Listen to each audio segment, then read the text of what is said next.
चंद्रपुर से कुछ ही दूरी पर एक पुरानी हवेली थी जो सदियों से सुनसान और खाली रहती थी।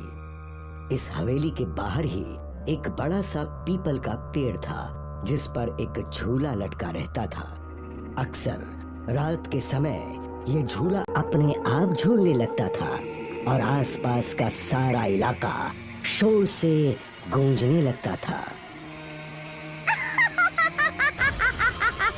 कभी हंसी का शोर तो कभी रोने का शोर।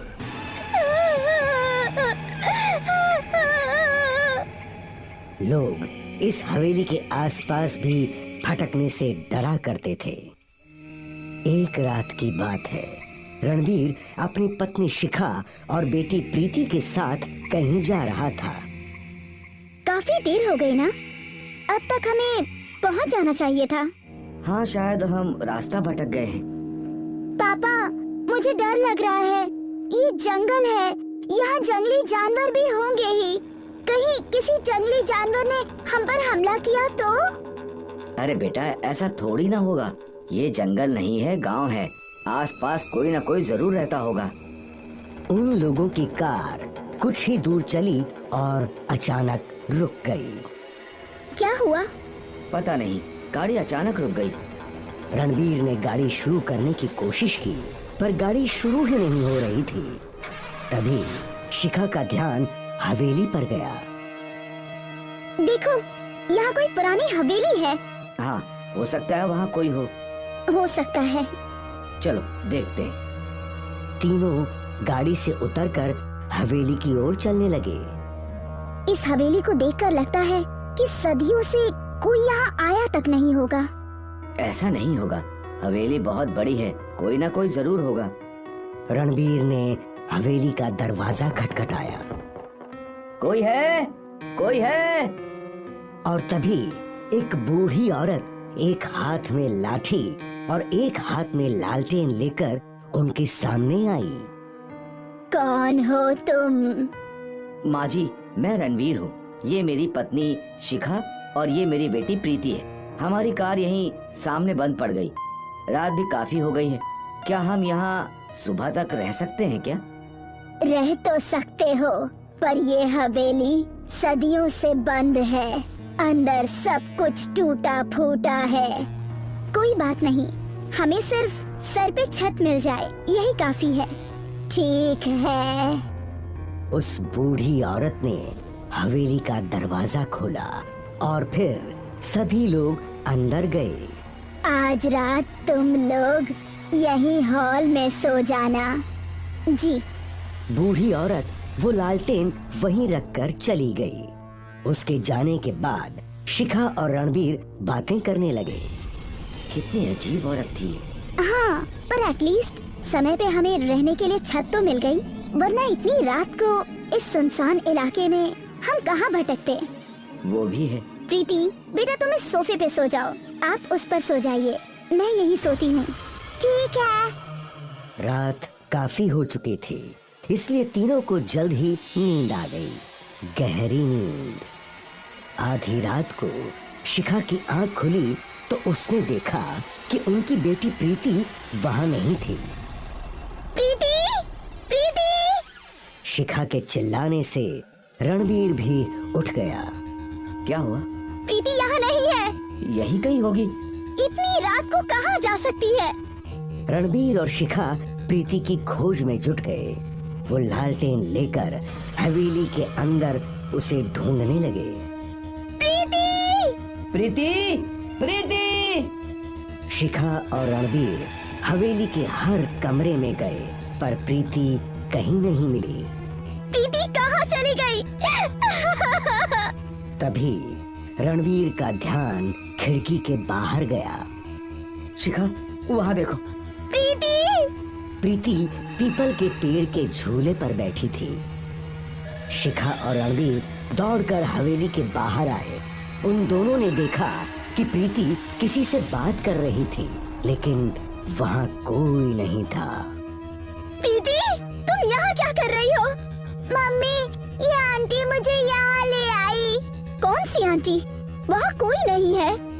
जब शिखा और रणबीर प्रीति के पास पहुंचे तो वो अचानक हवा में उड़ने लगी।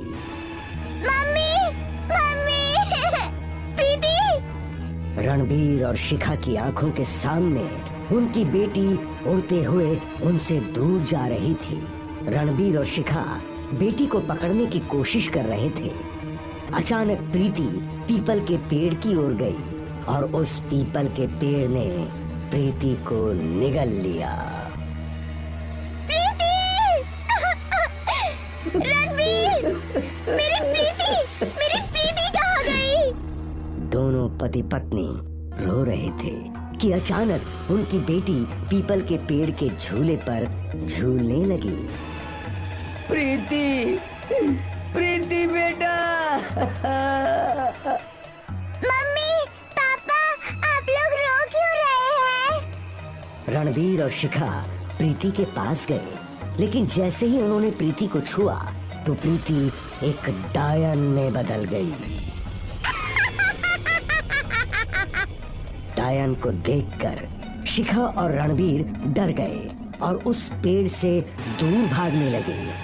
वो दोनों भागते भागते हवेली के अंदर चले गए। वो डायन भी उनके पीछे पीछे हवेली के अंदर आ गई और डायन के हवेली में अंदर कदम रखते ही खंडहर सी हवेली नई नवेली हवेली में बदल गई।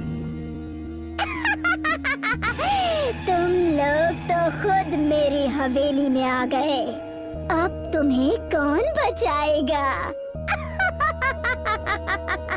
रणबीर और शिखा हवेली की सीढ़ियों पे चढ़ने लगे तो अचानक सीढ़ियां अपने आप नीचे की ओर चलने लगीं।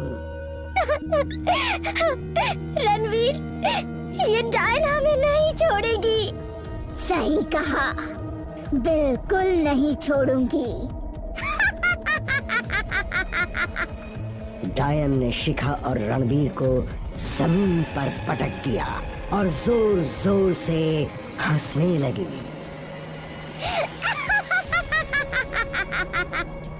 डायन 1 से 2, 2 से 4, 4 से ढेर सारी हो गईं। सारी डायने एक साथ जोर जोर से हंस रही थी।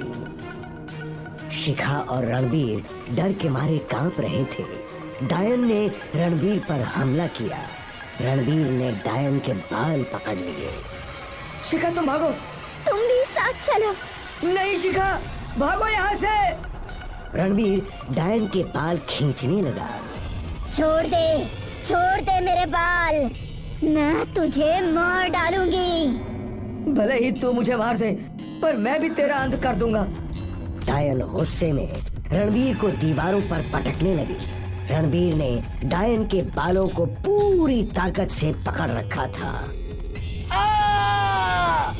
छोड़ मुझे। नहीं छोड़ूंगा।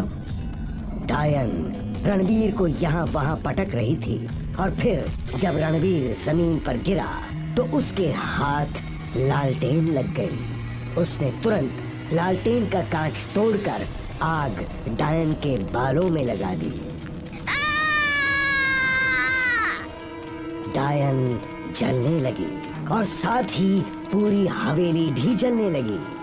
रणबीर जैसे तैसे हवेली से बाहर निकला। शिखा रो रही थी। रणबीर को जिंदा देख उसके चेहरे पर मुस्कान आ गई। रणवीर! दोनों जिंदा तो थे, पर अब भी उनकी आंखों में आंसू थे। मेरी प्रीति! शिखा रणबीर के गले लगकर रो रही थी कि प्रीति पीपल के पेड़ की ओर से दौड़ती हुई उनके पास आई। मम्मी! मम्मी! प्रीति, तू ठीक है? प्रीति जिंदा है। शिखा ने दौड़कर अपनी बेटी को गले लगाया, उसका माथा चूमा। भगवान का लाख लाख शुक्र है कि तुम बच गई। पर कैसे?